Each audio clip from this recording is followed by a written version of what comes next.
김윤경의 생생경제.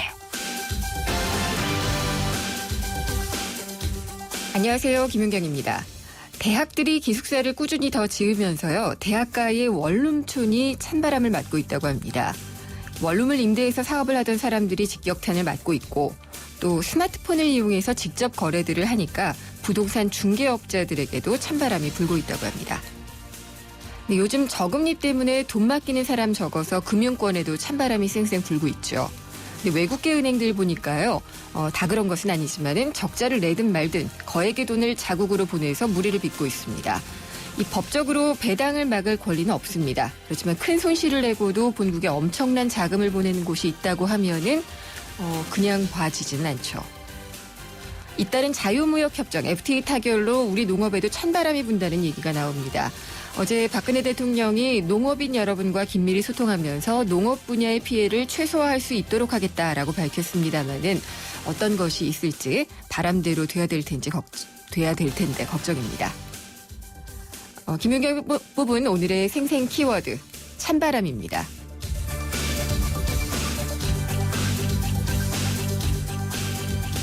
생생경제가 준비한 오늘의 경제 이슈입니다. 국제 게임 박람회죠. 지스타가 개막을 했습니다. 국내 최고를 넘어서 세계 최대까지 노리고 있는 세계적인 게임 박람회인데 올해가 10주년입니다. 그래서 나흘 동안 역대 최대 규모로 열리는데 NC소프트, 넥슨 이런 대형 게임 업체들이 대거 참석을 해서 신작 게임을 선보이고요. 해외 기업들도 많이 참석을 했다고 합니다. 2부에서 이 지스타의 이모저모를 알아보도록 하겠습니다. 그리고 어제 국토교통위원회에서 이른바 한국판 롯본기 힐스 법안이 통과가 됐습니다. 한 건물 안에 병원과 호텔, 쇼핑몰 이런 용도가 다른 시설들이 모두 들어설 수 있도록 하는 그런 법안인데요. 일각에서는 이것이 의료 민영화를 물꼬를 터준 것이 아니냐는 지적이 다시 나오고 있습니다. 3부에서 자세히 짚어보도록 하겠습니다. 김윤경의 생생경제 1부 시작합니다.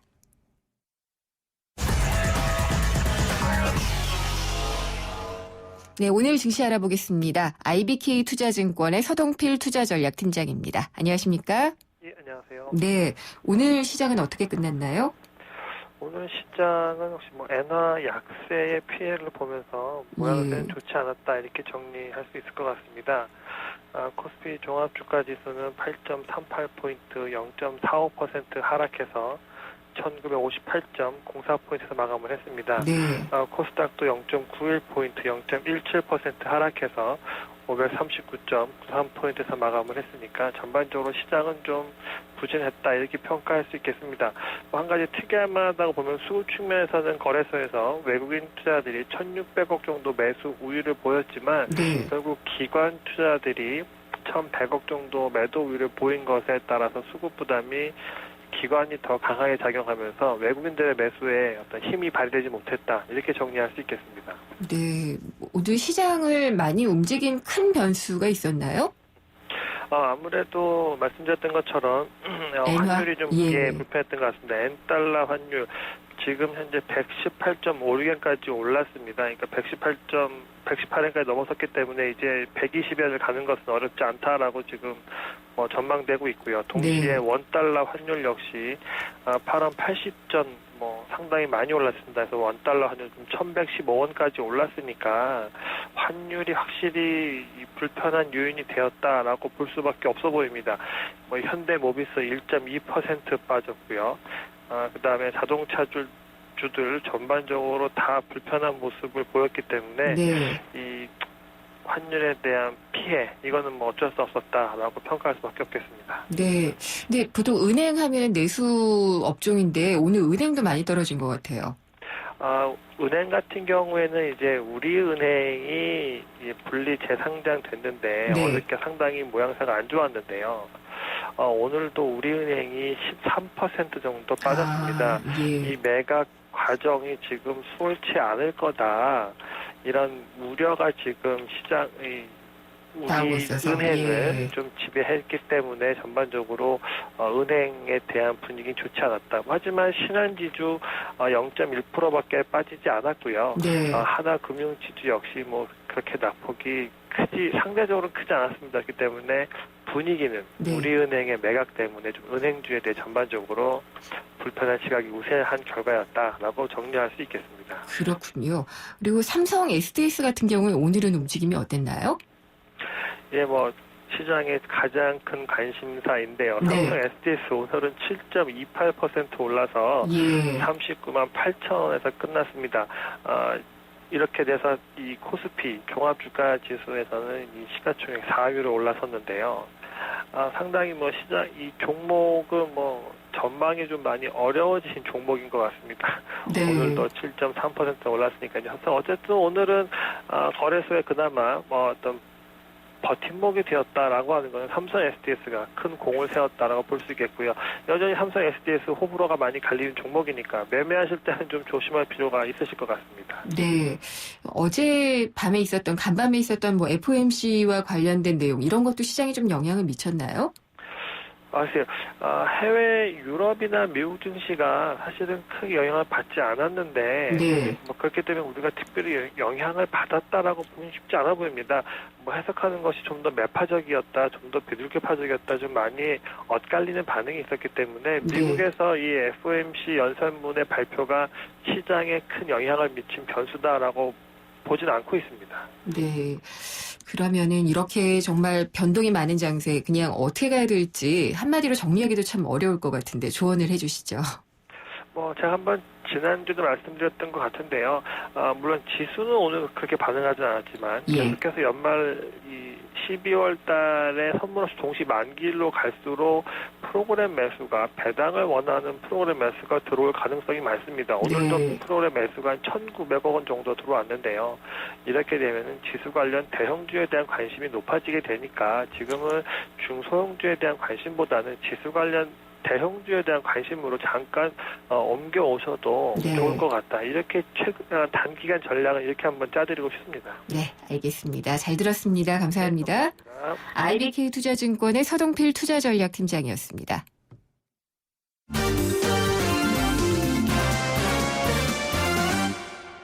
네, 오늘의 주요 경제 뉴스 살펴보겠습니다. 한국일보 이성철 부국장입니다. 안녕하십니까? 안녕하세요. 네. 뉴스가 왜 이렇게 우울한 것밖에 없을까요? 요즘 예. 경제 사정이 참 그렇죠. 네, 그래서 항상 뉴스를 볼 때마다 더 우울해지는 감이 없지 않은데 네. 오늘 그 KDI 보고서였죠. 네. 중년의 부채 위험이 상당하다. 이런 내용이던데요. 그렇습니다. 오늘 그 KDI 이 김지섭 연구위원이 내놓은 보고서를 보면은요. 우리나라의 가계부채가 뭐 심각하다. 이거는 뭐 어제 오늘의 얘기는 아닙니다만 특히 이 40대하고 50대의 가계부채가 집중되어 있다는 점에 좀 주목을 해야 된다 이렇게 주장을 했습니다. 우리나라 가구주 연령이 50대인 가구가 전체 부채의 35%를 가지고 있고요. 네. 40대 가구주가 있는 가구에서 32%의 빚을 지고 있다는 겁니다. 그러니까 우리나라 전체 가계 부채의 약 67% 그러니까 한 3분의 2 정도가 40대, 50대 가장이 있는 가구에 몰려 있다는 얘기인데요. 네. 물론 40대, 50대는 뭐 빚만 많은 게 아니라 상대적으로 자산도 많이 있겠죠. 소득도 네. 많고. 그렇기 때문에 이제 지금의 상환 능력을 본다면 별 문제가 없겠지만은 문제는 이제 앞으로 10년, 뭐 길게는 20년 이분들이 은퇴할 경우에 이 부채를 줄이지 않으면은 심각한 은퇴 연령기에 부채 상환 압력을 받는 네. 심각한 이 가계 파산 위험이 도달할 수 있다. 바로 이제 그 문제를 지적하는 겁니다. 소득이 확실하게 줄어들 테니까요. 그렇죠. 예. 사실 우리나라 고령층은 다른 나라에 비해서 이 소위 노후에 대한 대비가 상대적으로 취약하기 때문에 다른 선진국보다 우리나라의 고령층은 보유 자산 비율은 낮고 자산 비율은 낮고 소득도 급격히 감소하는 이른바 소득 절벽 현상이 굉장히 두드러진다는 겁니다. 네. 근데 더구나 이제 우리나라 그 가계 부채 같은 경우는요. 대부분 이 아주 장기로 뭐 30년 만기 뭐 이런 식으로 해서 분할 상환하는 것이 아니라 대부분 거치식 또 만기 그렇죠. 일시 상환식이 있지 않습니까? 예. 그러니까 보통 3년 미만으로 계약을 했고 계속 갱신해 나가는 그런 방식이거든요. 그리고 그런 식으로 해서 또 만기 일시 상환식이 한 30% 정도 가까이 되는데 네. 미국 같은 경우는 전체 주택담보대출의 약 64%가 계약 기간 30년이라는 겁니다. 예. 굉장히 장기적으로 분할 상환을 할 수 있다는 거죠. 그러니까 은기에 도달하더라도 상대적으로 원리금 상환 압력이 적은데 우리나라는 한꺼번에 갚는 식으로 만기 일시 상환식 대출이 많아가지고 그거를 거의 3년 단위로 이렇게 연장하는 식이 되기 때문에 물론 중간에라도 갚아 나가면 되겠습니다만 현실적으로 그게 어려운 상황에서 결국 소득이 줄어드는 은퇴 시기에 네. 부채 상환 압력이 일시에 몰려오는 그런 심각한 어떻게 보면 파산 위험이죠. 가계 파산 위험. 상환 위험에 도달할 수 있다라는 게 오늘 보고서의 지적인데 상당히 일리가 있는 얘기입니다. 이건. 예, 실제로 이때 또 소득도 많지만 써야 되는 돈도 상당히 많고요. 그렇죠. 예, 그래서 미래를 위해서 저축은 못하다가 그러니까 절벽이라고 말씀하셨는데 크레바스라는 표현도 많이 쓰더라고요. 네. 정말 이게 빠져서 나올 수 없는 그런데 빠지게 되면 큰일인데 하는 생각이 좀 드네요. 네. 남 얘기가 아니죠. 예. 세수는 계속 펑크 우려인데 이게 뭐 믿는 구석이 있어서 이렇게 펑크를 내는 건지 이런 생각도 좀 들기도 하고요. 펑크를 고의적으로 낸 건 아니겠지만 어쨌든 네. 펑크가 나고 있습니다. 그래도 쓸 돈이 있으니까 일단은 지금 펑크가 나는 거잖아요. 예. 지금 보면은 오늘 기획재정부 통계를 보면은요. 9월까지 국세 수입이 152조 6천억 원. 네. 그러니까 152조 6천억 원의 세금을 걷어들였습니다. 근데 이게 그 세수 진도율로 보면요. 진도율이라는 거는 전체 올해 거둬야 될 세금 중에 몇 %가 거쳤느냐, 네. 9월 말까지 이런 얘기인데요. 그게 지금 70.5%라는 겁니다. 작년 이 시점에, 작년 9월 같은 경우에 진도율이 75%였습니다. 그러니까 작년보다 5%포인트가 낮은 거죠. 작년보다 네. 세금이 거치는 속도가 작년보다 더디다는 겁니다. 그리고 7월에 이 격차가 작년하고의 격차가 7월에는 3.2%포인트였고 8월에는 4.7%포인트였는데 이번에는 5%포인트가 됐으니까 작년하고의 진도율 격차가 점점점 벌어진다. 돌려 말하면은 작년보다 세금이 훨씬 더 덜 거치고 있다는 얘기입니다. 절대 X가 아니라 목표 대비로요. 네. 근데 이 추세로 그대로 간다면은 작년보다 더 심각한 이 세수 결손 현상이 나올 수가 있다는 것인데 작년 같은 경우에 목표 대비 8조 5천억 원이 들거쳤습니다. 네. 그래서 그만큼 세수에 구멍이 생긴 거죠. 근데 지금 올해 같은 경우는 지금 속도로 가다가는 10조 원 이상의 세수 펑크가 날 수도 있는 것이 아니냐 이런 우려가 나오고 있고 국회 예산정책처 같은 경우도 최근 보고서에서 올해 10조 7천억 원 정도의 세수 결손이 나올 수 있다 이렇게 지금 예상을 한 바 있습니다. 네. 최경환 부총리도 지난달에 있었던 국정감사에서 이 세수 결손의 규모가 작년 수준을 넘어설 가능성이 있다 이미 이렇게 얘기를 하는 상태인데요. 참고로 세목별로 보면은 소득세는 작년보다 한 3조 8천억 원 정도가 더 거쳤고요. 교통세도 뭐 그럭저럭 더 거쳤는데 제일 이제 문제가 어려운 데가 관세. 관세는 수출입이 늘어나고 있음에도 불구하고 이 FTA 체결 부분들이 굉장히 많지 않습니까? 네. 그러니까 무관세 수입이 많다 보니까 이거는 항구적으로 관세 쪽에서는 계속 구멍이 날 가능성이 있고요. 법인세 역시도 지금 작년보다 9천억 원이 덜 거치고 있습니다. 기업들 실적이 그만큼 안 좋다는 얘기고 부가가치세도 6천억 원이 줄었는데 네. 이거는 뭐 부가가치세는 대부분 내수에 붙는 품목들이 세금이니까 내수가 그만큼 어렵다 이렇게 볼 수 있는데 이게 지금 올해만의 문제는 아니고 내년도 더 어려울 것 같거든요. 그렇죠. 내년은 더구나 팽창 예산을 짜놨기 때문에 예. 세금을 더 많이 걷어야 되는 상태인데 글쎄요. 지금 흐름으로 하면 더 어려워지는 것이 아닌가. 예. 정부가 좀 이 증세 문제를 다시 한번 좀 고민을 해야 될 때가 된 것이 아닌가 하는 생각도 듭니다. 네, 10조 원이라는 건 굉장히 상징적으로 들리거든요. 네. 예, 그러니까 찔끔찔끔 그렇게 올리는 것보다는 진짜 거둘 수 있는 데서 더 거두는 증세를 하는 게 옳지 않을까라는 생각은 하는데 뭐 정부는 정부 나름의 좀 방침이 있는 모양입니다. 중국 제조업은 계속해서 좀 둔화하고 있는 것 같아요.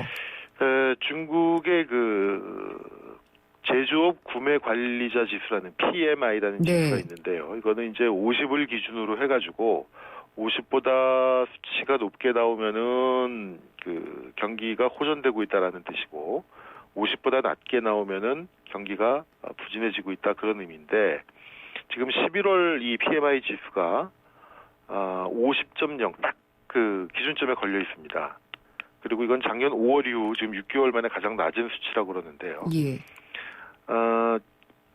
올 들어 5월까지 쭉 50을 밑돌다가 6월부터 50 위로 올라가기 시작했거든요. 그러니까 50 위로 올라갔다는 얘기는 경기가 어쨌든 좀 호전되고 있는 그런 징후를 보였는데 8월부터 조금씩 꺾이다가 지금 다시 50까지 왔고, 그 밑으로 떨어질 수도 있다, 이런 지금 우려가 나오고 있습니다. 네. 중국의 경기가 그만큼 기대만 못하다, 이런 얘기라고 볼 수가 있겠는데, 아시는 것처럼 지금 3분기 성장률이 7.3이었습니다, 중국이. 네. 올해 목표가 7.5인데, 과연 7.5 달성이 가능할까라는 얘기도 나오고 있고, 그래서 중국이 뭐, 경기 부양을 펼 것이다, 이런 얘기도 있습니다만, 지금 시진핑 정부의 기조로 봤을 때는 과거처럼 막 엄청나게 경기에 그 거품을 일으키는 식의 그거는 안 할 가능성이 높고요.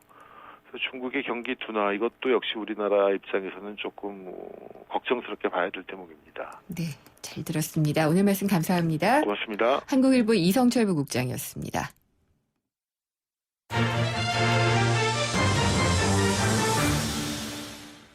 생생경제 1부 함께 하셨습니다. 국제게임박람회죠. 지스타가 오늘 개막을 했습니다. 올해로 10회째를 맡게 되는 지스타가요. 슬로건이 재밌습니다. 게임은 끝나지 않았다. 왠지 좀 잘 들어오죠. 근데 이게 오는 23일까지 나흘 동안 부산 백스코에서 개최가 되는데요. 여기서 많은 업체들이 또 참가를 해서 신작들도 선보이고 우리 게임 산업도 죽지 않았다라는 것을 보여줄 것 같습니다. 지스타 경제 유발 효과를 보면은 무려 1,000억 원 이상이라고 하는데 과연 어떤지 이모저모를 2부에서 만나보도록 하겠습니다. 광고 듣고 돌아오겠습니다. 창조는 멀리 있는 어려운 것이 아닙니다. 많은 과학자들은 작은 호기심과 사고의 전환으로부터 창의적인 혁신과 개발을 이루어냅니다. 국제과학 비즈니스 벨트에서는 우리의 호기심과 상상력이 과학과 만나 미래를 밝히는 지식이 되고 혁신적인 기술로 성장하고 있습니다. 대한민국 국가경쟁력 강화의 중심에 기초과학 연구가 있습니다. 기초과학의 밑거름이 창조경제의 큰 걸음이 됩니다. 이 캠페인은 미래창조과학부와 기초과학연구원이 함께합니다. 나의 단어, 나의 문장, 나의 느낌, 나의 리듬, 음악. YTN 라디오와 세종문화회관이 공동 주최하는 뮤지컬 제약 콘서트 프로미스 2015 삼찬성 매진 기록의 모차르트 뮤지컬 어워즈 최다 수상의 엘리자벳을 비롯해 2014년을 빛낸 최고의 뮤지컬들이 올해의 마지막 날 한자리에 모입니다. 임태경, 민영기, 옥지연 등 최고의 뮤지컬 스타와 관객이 함께하는 프로미스 2015 예매는 인터파크에서 확인하세요.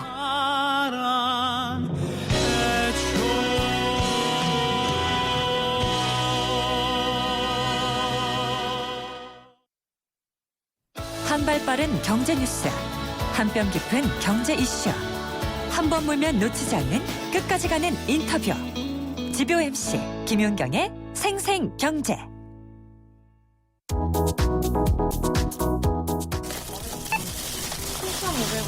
게릴라 경제 현장 수입과자 판매점에 나왔습니다. 사장님, 요즘에 수입과자 많이 팔리나요? 어때요?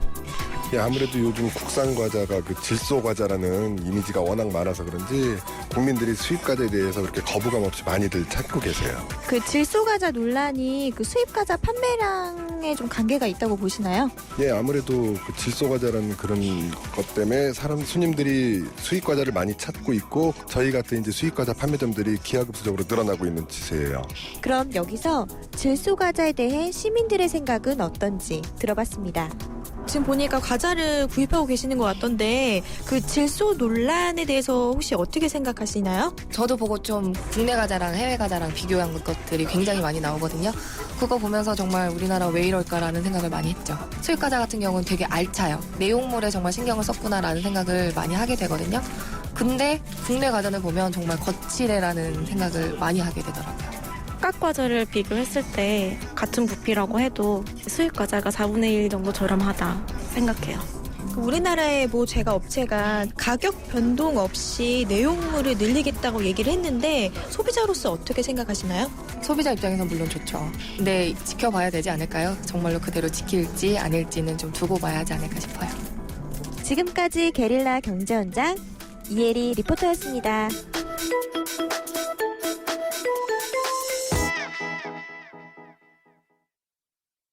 송일국입니다. 프로바이오틱스 고를 땐 두 가지만 기억하세요.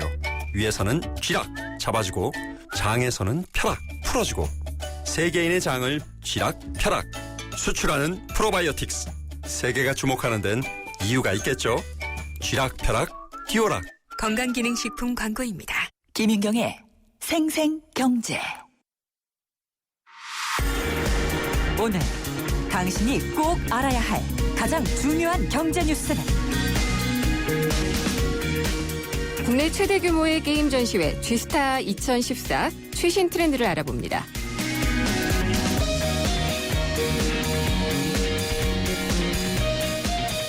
게임 축제, 정말 게이민들도 그렇고 게임을 즐기지 않는 분이라도 기다렸을 것 같은데 G스타 2014가 올해 부산 백스코에서 막을 올렸습니다. 이제 10주년을 맞게 되는데요.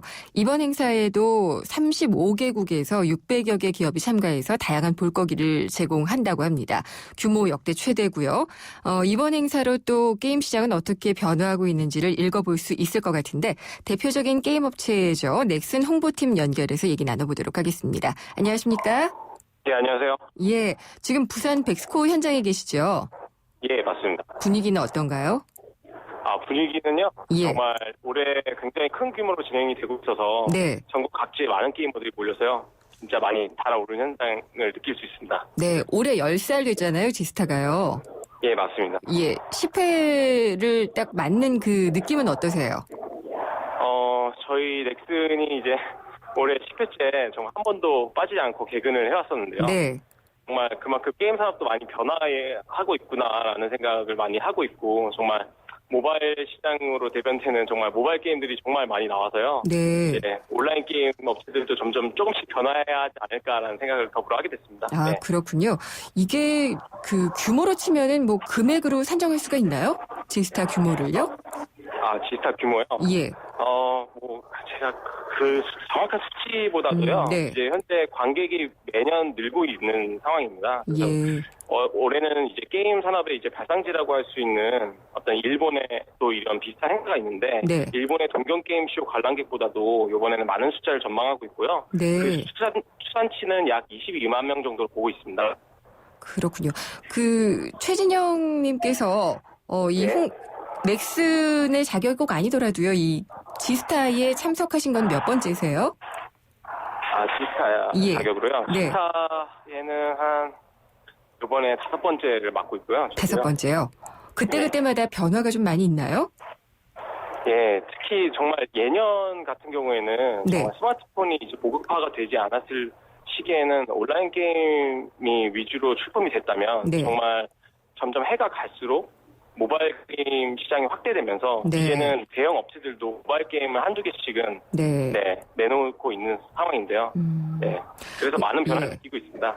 보통 이제 뭐 가전쇼도 그렇고 보면은 신제품들을 거기서 발표들을 하잖아요. 예. 게임들도 그럴 것 같은데. 예, 맞습니다. 아직 시장이 출시되지 않은 신작들을 네. 사실 지스타에서 미리 공개한다는 거에 굉장히 의미가 있는 거거든요. 넥슨의 비밀 병기는 뭔가요? 넥슨의 기대작이라고 예. 하면은 이제 뭐 여러 가지 전작의 후속작들, 그러니까 전작의 대형 온라인 타이틀들의 후속작들이 이번에 많이 출시가 될 것 같고요. 예. 그리고 모바일 플랫폼을 기반으로 한 여러 가지 뭐 어드벤처 게임이라든지 아니면 네. 이제 카드 게임이라든지 조금 더 이제 캐주얼한 게임들을 많이 선보이려고 하고 있습니다. 예. 캐주얼한 게임이라 그러면 조금 간단한 게임들 아니에요? 예, 맞습니다. 그러니까 예. 조금 온라인 게임 시장의 경우에는 사실 네. 조금 하드코어하다고 하죠. 그래서 예. 약간 마니아들이 즐길 수 있는 게임이 조금 줄을 잃었다면, 네. 사실 모바일 게임 시장이나 좀 스마트 디바이스에서 즐길 수 있는 게임들은 여성이나 어린이들이 즐길 수 있는 가볍고 네. 조금 더 캐주얼한 그런 게임들을 많이 표방을 하고 있습니다. 아니에요. 여성도 하드한 거 좋아해요. 네네. 네. 근데 그 넥슨 하면은 대표적인 게임은 메이플 스토리잖아요. 예, 맞습니다. 이번에 혹시 뭐 후속작 같은 것도 발표가 돼요? 예, 정확히 알고 계시는데요. 네. 저희 국민 게임이라고 하잖아요, 메이플 스토리. 네. 예, 근데 요번 같은 경우에는 메이플 스토리의 정식 후속작이라고 할 수 있는 메이플 스토리 2가 네. 좀 더 발전된 그래픽과 또 향상된 어떤 스토리들을 갖고 출품을 하게 됐습니다. 어떻게 향상이 됐나요, 스토리가요? 일단 세대가 많이 지난 만큼요. 네. 메이플 스토리가 나온 지가 벌써 10년이 가까이가 그렇죠. 지났거든요. 그래서 예. 그래픽이 그만큼 많은 진보를 이뤘고요. 또 이제 거기 이제 웨이플 스트리트는 RPG라는 게임, RPG 장르에 속하거든요. 네. 역할 수행 게임이라고 해서 주로 직업들, 게임에 등장하는 직업들이 굉장히 중요한데요. 그런 직업들이 조금 더 대폭 늘어나고 예. 또 그 늘어남으로써 조금 더 이용자들 즐길 거리들이 더 많아진 그런 발전된 형태를 띠고 있습니다. 그렇군요. 그러면은 이제 보통 제가 이제 다른 가전 쇼도 아까 예를 들고 그랬는데 네네. 그런 쇼에서 발표하면은 언론이나 뭐 이 참여자들의 이목을 확 끌잖아요. 그렇기 때문에 히트 상품이 되기도 굉장히 쉬운데 지스타도 그런 것으로서 좀 역할을 많이 했나요? 예, 저희가 선보인 게임들도 예년에 이제 런칭 전에 선보인 게임들이 그 직후 오픈을 함으로써 조금 더 이슈화가 많이 되고 네. 그리고 이목을 확 끌 수 있는 어떤 그런 홍보 효과가 있었고요. 예, 지금까지도 그런 힘을 받아서 계속 라이브 서비스를 하고 있습니다. 네. 경쟁업체들도 많이 참여를 했을 텐데 이거 좀 볼만한데 뭐 이런 것들 좀 있나요? 예, 저희 넥슨 말고요. 저희 또 우리나라의 또 개발력을 이끌어가고 있는 회사라고 할 수 있죠. NC소프트에서 네. 이번에 또 굉장히 그 리니지라는 게임을 아실 것 같은데요. 네. 리니지라는 온라인 게임의 또 후속작격인 리니지 이터널이라는 이제 또 굉장히 기대작을 2015년 기대작 중 하나인 이제 게임을 출품을 했거든요. 네. 그래서 이제 지금 NC소프트 관람객들 굉장히 많은 상황이고요. 예. 해외에서도 참여들 많이 했죠. 지금 워낙 가상현실이 많이 주목을 받고 있는 상황이라서요. 네. 그 오큘러스 쪽에서도 오큘러스를 직접 체험할 수 있는 시연대들을 만들어서 네. 많은 이제 유저들한테 조금 더 신선한 경험, 게임 아닌 또 신선한 경험을 주고 있는 것 같습니다. 게임도 그런 식으로 또 발전해 나가겠죠? 예, 그게 바로 지금 트렌드이기도 합니다. VR이. 예. 네. 제가 그 넥슨 박물관에서 써봤어요. 예. 네. 그 우리나라 게임 시장이 워낙 좀 선도적이고 세계적으로도 큰 규모고 그렇잖아요. 예, 맞습니다. 근데 또 올해 많이 또 침체됐었다 이런 얘기도 있었는데 지금 어떻게 판단을 하고 계시고 내년 지나면서 어떻게 발전을 해 나갈 걸로 보고 계신가요? 아무래도 요번에 침체되었다는 소식들을 저도 많은 기사로서 접했는데요. 네. 그거는 이제 뭔가 온라인 게임 산업이 조금씩 모바일화 되어 가는 그런 과정의 어떤 과도기라고 생각을 합니다. 결국에 온라인 게임들이 예년만큼 파워가 나오지 않았기 때문에 소폭 감소를 하게 됐어요. 그래서 2007년 이후 처음으로 역성장을 겪게 되는데 앞으로는 저희 국내 게임 산업들이 조금 더 모바일 게임들 조금 더 다양한 장르로 그리고 다양한 게임성을 가진 게임들을 개발을 해서 해외에 적극적으로 수출을 하고 대응한다면 앞으로도 저희 국내 게임 산업이 조금 더 발전이 되지 않을까 그렇게 조심스럽게 전망을 해보고 있습니다. 네. 근데 해외 업체들 많이 참여는 했는데 뭐 블리자드 이런 또 게임 업체는 안 왔는데 혹시 뭐 업체 간의 이 뭐 불화라든가 이런 게 좀 있는 거예요? 어떤 건가요?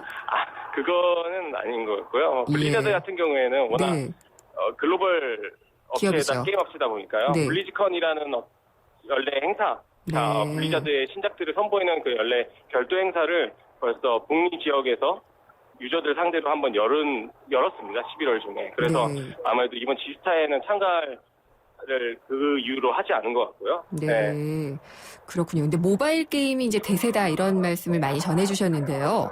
그러면은 온라인 게임하고 지금 모바일 게임의 전체 게임에서의 비중은 어느 정도가 되고 혹은 뭐 모바일 게임이 앞으로는 좀 비중을 넘어서는 시점은 언제일 것이다 이렇게 좀 예측을 하고 계신가요? 네.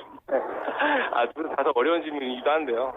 지금 모바일 게임은 당장 지금도 굉장히 많은 관심을 받고 지금도 많은 개발 업체들이 모바일 게임으로 이제 노선을 바꿔서 개발을 진행을 하고 있거든요. 그래서 내년에는 조금 더 그런 것들이 더 본격화되고 그리고 온라인 게임과 모바일 게임 간의 연동을 통해서 서로 윈윈할 수 있는 온라인 게임 시장과 모바일 게임 시장이 서로 윈윈할 수 있는 그런 그림 구도가 내년부터는 조금 더 많아지지 않을까 그렇게 생각을 하고 있습니다. 기술적으로도 많은 개발이 필요한 건가요? 연동을 시키거나 할 때요? 연동하는 것도 결국에는 온라인 게임에 있는 어떤 복잡한 시스템들이나 복잡한 콘텐츠들을 온라인, 그러니까 모바일에서도 볼 수 있고 열람할 수 있고 하게 만드는 것이기 때문에 아주 그동안 수명이 오래된 게임들이 그렇게 모바일 노선으로 갈아타는 것은 쉽지 않을 것으로 보고 있고요. 네. 네. 그렇군요. 그래서 조금 더 많은 연구가 필요한 분야인 것 같습니다. 게임 산업의 미래를 위해서 게이머로서 하나 뭐 바라는 점이 있다면은 말씀해 주시면 좋을 것 같아요. 이렇게 큰 전시회에 이렇게 많은 사람들이 몰리는 것만 봐도요. 네. 저희 국내 게임 산업을 정말 지지하고 네. 그리고 저희 온라인 게임을 사랑해주는 이용자층이 정말 탄탄하다는 걸 알려주는 것 같습니다. 그래서 앞으로는 정말 게임이 저희 사회에 있어서 네.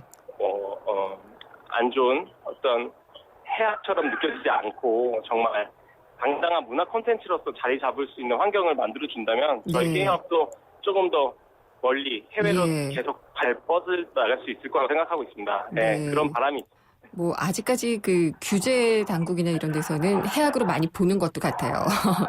부모님들도 그렇고요. 예. 좀 저도 조심스러운 말씀이긴 하지만 네. 그런 시선에 대해서 조금 더 누그러질 수 있을 거라고 생각합니다. 저희 게이민들이 더 노력을 한다면요. 예, 내년에 좀 가까이 좀 하셨으면 좋겠어요. 한번 가보게요. 네, 예, 알겠습니다. 오늘 말씀 잘 들었습니다. 감사합니다. 예, 감사합니다. 지금까지 지스타 2014가 열리고 있는 부산 백스코 현장에서 넥슨 홍보팀의 최진영 씨와 얘기를 나눠봤습니다. 현장이 굉장히 붐비고 있어서 전화 연결 상태도 좀 좋지가 않았는데요. 청취자분들의 양해를 부탁드리겠습니다.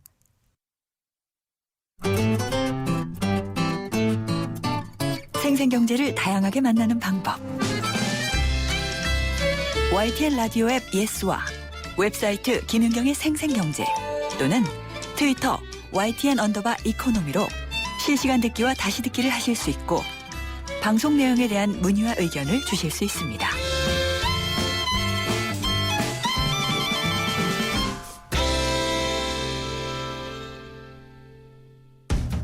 어려운 경제학은 가라. 듣기만 해도 나도 경제학자? 귀에 쏙쏙 들어오는 생생경제학. 역사는 반복되고요. 사실 역사는 또 사람이 만들어가는 겁니다. 경제도 마찬가지겠죠. 그래서 한국 경제사를 되짚어 보면은 우리 경제가 앞으로 어떻게 가야 될지 방향성도 알 수가 있습니다. 저희가 이 우리나라의 경우에 경제 변곡점마다 중요한 인물을 짚어보는 시간을 마련하고 있는데요. 인물로 풀어보는 한국 경제 미디어 오늘의 이정환 기자 나오셨습니다. 안녕하십니까? 네, 안녕하세요. 네. 오늘 두 번째 시간인데 어떤 분을 소개해 주실 건가요? 네, 김대중 전 대통령의 이 대중경제론을 만들었던 박현채 교수입니다. 아, 추억의 인물인데요. 네. 근데 왜 이분을 꼽으셨나요? 네. 이 1971년에 이 대통령 선거를 앞두고 이 박현채 씨와 이 정윤영 홍익도 교수 그리고 네. 김 전 대통령의 비서들이 온양온천의 여관에서 2주 동안 합숙을 하면서 이 대중경제론을 만들었다고 하죠. 네. 이 김대중 전 대통령이 직접 한 것도 아닌데 왜 대중경제론이냐 이름을 붙였냐 하겠지만 네.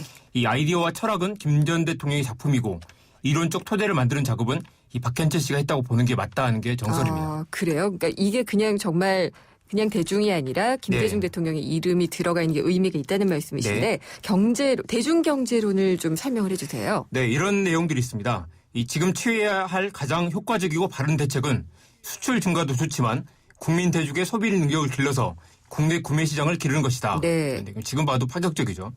일관되게 반복했듯이 경제 성장만이 경제 발전을 가져온 것은 아니다. 네. 만약 어느 한 집단이라도 경제 성장의 열매를 분배받지 못한다면 결함이 있는 발전이 된다라는 내용입니다. 굉장히 정확한 현실 진단이고요. 네. 지금 봐도 맞는 말들이죠. 이 박정희 정권의 공업화와 외국 자본 도입 그리고 수출과 분배 정책 등을 날카롭게 비판을 했습니다. 그렇네요. 근데 당시의 경제 상황으로 봤을 때는 지금은 너무 맞다고 생각을 하지만 파격적이라는 생각이 들었을 것 같아요. 그래서 이 박정희 개발 모델이 파이를 키우자. 네. 그래서 이제 현재의 고통을 나중에 보상받을 수 있다라는 이런 식이라면 민족 경제로는 속도는 더뎌도 이 고통을 최소화하면서 분배도 네. 챙겨가자라는 주장이었고요. 실제로 당시에 굉장히 선풍적인 인기를 끌었고 김대중 전 대통령이 당시 선거에 거의 이길 뻔한 것도 이 대중경제론 덕분이었다는 분석이 있습니다. 민족경제론이라고도 얘기를 하셨는데 민족과 대중 같은 의미로 말씀하신 거죠? 네, 그렇습니다. 민족경제론이 대중경제론의 바탕이 되는 건데요. 예, 그러면 대중경제론의 대중의 의미 어떻게 풀어주시나요? 네, 물론 김대중 전 대통령의 이름이기도 하고요. 대중의 대중이라는 의미도 있죠. 메스라는 의미도 있고요. 예. 실제로 미국에서 1985년에 이 대중 참여 경제론이라는 이름으로 출간이 됐는데요. 영문판으로. 네. 영문판 이름이 메스 파티시팩토리였습니다. 그래서 이 대중이 그 메스라는 의미가 있다는 거죠. 부제가 네. 대중에 의한 대중을 위한 대중의 경제체제 지향이라는 부제가 있었고요. 예. 이 사업가와 노동자, 농민, 소비자 등이 이 모든 집단이 민주정부 아래서 경제적 의사결정 과정에 충분히 참여할 수 있어야 된다라는 네. 당시로서는 굉장히 파격적인 그런 주장을 펼쳤습니다. 사실 지금도 파격적이에요. 그렇죠. 현실이 그렇지 못하니까. 근데 이 박현채 씨는 이때만 해도 교수도 아니었잖아요. 네, 예. 1934년생이고 서울대 경제학과를 졸업했고요. 예. 1964년에 인혁당이라고 하죠. 인민혁명당 창당 사건으로 수감 생활을 꽤 오래 했습니다. 그리고 20년 가까이 제야 경제평론가로 활동을 했고요. 네. 민족경제론이라는 책을 1978년에 냈는데 그게 나중에 이제 이 대중경제론의 이론적 토대가 되는 거죠. 네. 조선대 교수가 된 건 1989년입니다. 근데 이런 것을 해서 정권을 잡으면 되지만 네. 정권을 못 잡았을 경우에는 고초가 또 심했을 것 같은데요. 그렇죠. 그래서 이 누가 대중경제론을 집필했느냐를 밝혀내려고 이 중앙정보부에서 주변 사람들 다 잡아들였습니다. 그땐 중정이었군요. 그렇죠. 예. 이 김경광 비서관이라고 있는데 이분이 중앙정보부에 끌려가서 이 고문을 받으면서 끝까지 내가 했다라고 주장을 했다가 예. 이 고문 후유증 때문에 일찍 돌아가신 그런 사건도 있었고요. 이 박현채 씨가 대중경제론을 작성했다는 사실이 알려진 건 한참 나중 일입니다. 예. 그런데 이 박현채 씨는 민주화운동으로 이 2차례나 더 수감 생활을 했고요. 1980년까지 이 책은 계속 이 금서 취급을 당했습니다. 그렇군요. 저는 이 사실은 몰랐네요. 네. 근데 이 김대중 전 대통령이 석사 논문을 쓴 게 박현채 씨가 뭐 대필했다라는 의혹도 있어요. 의혹이 아니라 사실로 받아들이고 있습니다. 아, 그래요? 이 예. 경희대 석사 논문이었는데요. 네. 이 대중경제론에 나온 상당 부분이 그대로 논문에 들어가 있고요. 네. 이 대중경제론을 박현채 씨가 골격을 잡았다면 이 논문도 도와줄 가능성이 굉장히 크고요. 네. 대필이라기보다는 이 당시는 이 정치인과 지식인 그룹의 연대 성격이라고 네. 이해할 수 있을 것 같습니다. 그래서 김 전 대통령도 이 지식인 그룹들을 끌어들여서 이 정책에 활용을 했고 지식인 네. 그룹도 적극적으로 이 이론적 바탕을 도왔다는 거죠. 네. 게다가 이 박현채 씨가 또 빨치산이었다는 얘기가 있는데 사실인가요? 이것도 사실입니다. 네. 이 소설가 조정래 씨의 중학교 선배이고요. 아. 이 직접 제안을 해서 소설에 반영이 됐다고 합니다. 조정래 예. 씨가 직접 밝힌 이야기고요. 그 어떤 인물로 나오는 거예요? 태백산맥에 보면 이 빨치산 투사 조원재라고 나오는데 이 사람이 직접 이 박현채 씨의 실제 모델이고요. 그렇군요. 직접 듣고 쓴 이야기라고 합니다. 예. 이 재미있는 게 초등학교 때부터 이 막스의 자본론을 읽었다고 하고요. 네. 16살 때 이 빨치산에 가담해서 지리산에 들어가서 이 소년중대 문화부 중대장으로 활동을 했습니다. 예. 이 사회주의 혁명을 꿈꿨던 사람이고요. 네. 이 한마디로 골수 빨갱이라고 할 수 있을 텐데요. 빨갱이라는 예. 말을 쓰시는군요. 네. 예. 김 전 대통령이 이런 사람과 손을 잡고 경제정책을 만들었다는 건 정말 놀라운 일이기도 하고 그러게요. 당시 이런 사실이 알려졌다면 사실 간첩 취급을 받았겠죠. 그러면은 김대중 전 대통령도 이 사실을 완전히 모르지는 않지 않았을까요? 알았지만 네. 실제로 이제 이 좌우의 색깔을 떠나서 예. 이 유능한 경제학자들을 포섭하려고 했다라고 이해할 수 있겠죠. 그러면은 막수주의에 있어서는 상당한 이론가셨겠네요. 그렇죠. 그래서 지금까지도 마르크스주의 경제학을 공부한 사람들 중에 굉장히 높이 평가받는 사람입니다. 이 재미있는 게 정부 주도의 성장 정책은 일부 재벌과 대토지 소유자들의 이익만 보장한다. 네. 중소기업과 근로자 이익을 배제한다라고 주장을 했고요. 요즘에도 지금 많이 봐도 나오는 부족하죠. 말인데. 예. 이 대중경제론 별개로 이제 민족경제론이라는 책을 냈는데요. 여기는 이제 이 산업 간, 계급 간, 지역 간 불균형한 발전이 이 국민 경제를 왜곡하고 파행적인 산업 구조를 만든다라고 주장을 했습니다. 네. 일본 제국주의와 식민지 경제 구조 연장선에 있다라는 주장도 했고요. 이 빨치산 출신이라서 예. 이 과격한 교조주의자일 거다라고 생각하기 쉬운데 네. 실제로는 현실에서는 굉장히 여러 변수들을 감안하는 현실주의자였다고 하고요. 그래요? 이 장성환 교수 이분이 예. 이제 한국 막수주의 경제학의 굉장히 유명한 네. 분인데 이분이 이 민족 경제론은 막수주의 진보 이념을 한국이라는 후진국에서 실현해가는 과정에서 만들어낸 지적 산물이다라고 높게 평가하기도 했습니다. 그러면은 장상환 교수님은 어떻게 평가하시는지 모르겠는데 네. 그 민족 경제론이 그때 당시로는 맞았다면 네. 지금의 상황에도 이 모델이 맞나요? 어떻게 지금도 보시는 여전히 거예요? 그 막수주의 경제학자들은 굉장히 한국 사회에 여전히 그 유효한 그런 이론이라고 네. 평가를 하죠. 근데 이제 김대중 전 대통령 같은 경우에는요. 네. 이렇게 공부를 하셨을지는 몰라도 사실 그때 경제 상황이나 경제 정책을 보면은 네. 신자유주의의 물결이었거든요. 그렇죠. 네. 이게 1970년대 이야기고요. 예. 이미 86년 개정판에서는 박정희식 경제 발전 모델을 인정하기도 했습니다. 아, 그래서 예. 일부 급진적 경제학자들과는 견해가 다르다라고 선을 그었는데요. 네. 이미 이때 박현채 씨와 이 결별을 했던 거죠. 네. 1997년에 집권하면서는 신자유주의 경제정책을 거의 맹목적으로 받아들였습니다. 그래서 네. 이 대중경제론이 나중에는 민주적 시장 경제론으로 표장이 됐고요. 그래서 이 김대중이 대중경제론을 배신했다라는 얘기까지 나왔습니다. 네. 이 IMF 이후라는 특별한 그 특수한 환경도 있었겠지만 이 시장 자유를 극대화하고 양극화가 훨씬 심화됐다라는 평가를 받고 있죠. 그렇죠. 그때 많이 생긴 거품들이 나중에야 꺼져서 우리가 힘들어졌던 그렇죠. 거잖아요. 오히려 민주정부에서 그 시장주의, 신자유주의를 받아들인 그런 결과가 네, 됐죠. 굉장히 시장을 많이 열었고 시장을 믿었었고 그랬었죠. 근데 네. 이 박현차 교수는 실제 정치에는 또 참여하시진 않으셨죠? 그렇죠. 이 대학 교수가 되기 전까지 평생을 시간 강사로 지냈고요. 이 김대중 전 대통령과 사이가 틀어져서 이 정치권의 제안조차 받지 않은 것으로 알려졌습니다. 네. 그렇지만 김대중 전 대통령을 비판적으로 지지해야 된다라는 그런 견해를 내세웠는데요.